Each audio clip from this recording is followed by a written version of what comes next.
Welcome to our very first Hot Seat Spotlight for the Fall 2025 Builder Innovator Summit. Today, I'm joined by someone who lives at the intersection of creativity, storytelling, and strategy.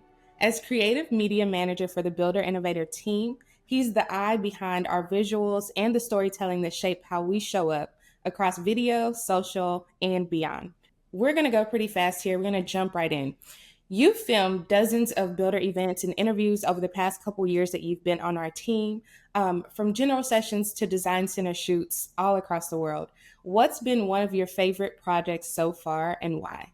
All the international shoots in person were very fun. So filmed in London, England, filmed an experience center for IdeaWorks. Very, very cool. Also, it was just fun to go on vacation and then also do some work there. Levin in Edmonton, Canada, it was negative 52 degrees at one point, and I've never felt cold like that, but that was, I think, a whole new standard for our media quality and what we can produce. It's the first time we scored our own music underneath our videos. So all of our videos since then have scoring that's done by me. I'm a producer on the side, so I decided why not? This is much faster for us to just make our own music instead of finding copyright-free stuff. And then going to CES was very, very cool. There's a lot of insight and a lot of future scope. And to see that helped me kind of contextualize all the things that I learned from my first year of being here and seeing where the industry potentially could be headed in the next 4 or 5 years. Yeah, I remember you mentioning that that was a very eye-opening experience for you to attend that event. So definitely, I Yeah. attend one day. I feel like we all should go. Yeah, it's something that I think is crucial for us planning our general session content, as we talked about, is it's cool to see how our in-person shoots, our webcasts, our editorial-based stuff, our paid stuff, like it all helps us shape these discussions and the content that we're going to be talking about. And I mean, is my first Vegas conference, and I am now addicted to going to conferences in Vegas. Awesome. Well, so speaking of all of the different events that you've attended and the different recordings that you've produced or even just been the thought leader behind, what's one lesson or insight that you've learned about the industry from behind the camera? The first year when you look at all the innovations, and I'm coming from outside, so I come from entertainment, from Disney and Universal Pictures and fashion. Coming into this industry and learning about it's very fun, actually. It's a funny story where when I had applied, a lot of the interviews with Ryan or John was, are you sure you want to do this from where you come from and like your background? And at one point they had said it so much, I'm like, do you even want me to like work here? And I was like, yeah, I think there is a beauty behind the home building industry because it's so personal. You're building homes for people. There's no other story that becomes so impactful. With that being said, looking at the innovations and looking through all the general sessions and watching every single one for the summaries, the chapters, the other content we can produce from them, it looks very expensive the first time you watch. Wow, there's a lot of unique things happening in this industry, but a lot of them are nowhere near the level of innovation that we're seeing in parallel industries. Our parallel industries are moving at a much faster rate, and it's because they're newer industries. Home building has been around since invention of people, whereas technology and the internet and things like that, like those are the late 90s, right? It's being able to adapt much faster, and the technology is much more powerful as well. So if you're doing innovation for home buyers and your technology is not at the same grade of other technologies that they use in their daily life, are they actually going to use it? We're going to switch gears just a little bit and refer to the sessions that you're going to be a part of at the summit. So, right now, you're slated to participate on a design center session in our finishes and design track, and also on a demographic trends session in our digital solutions track. So, specifically regarding the design centers and model homes that you referred to earlier in this interview, what's one trend or detail or process that keeps showing up and really stands out to you? one concept that I've seen between Crystal Creek homes, where we went to Calgary to go visit them. We went to Dree's home recently, and then we are slated to go see Fulton Homes with Dennis, my best friend.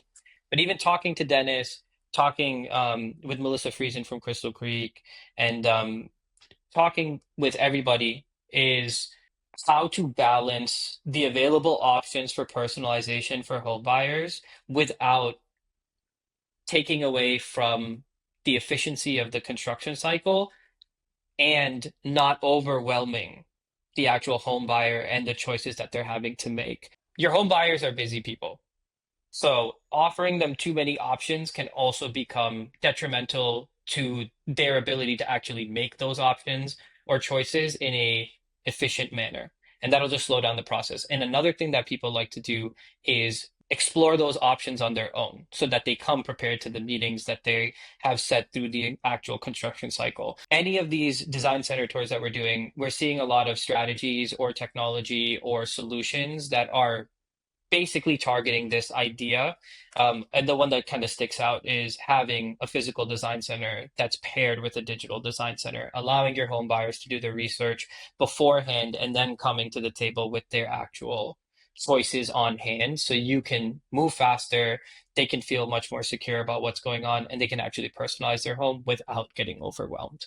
Honestly, I feel like that's something that maybe recently happened with the Gen Z demographic or millennial demographic because, we're always on our phones. So, with that, have you noticed any other differences in how builders are trying to attract different types of buyers? I would say there's two sides of the coin when it comes to thinking about demographics and digital solutions or marketing. One is the actual marketing attraction side, and then one is the actual like software solutions that fall under the digital solutions umbrella.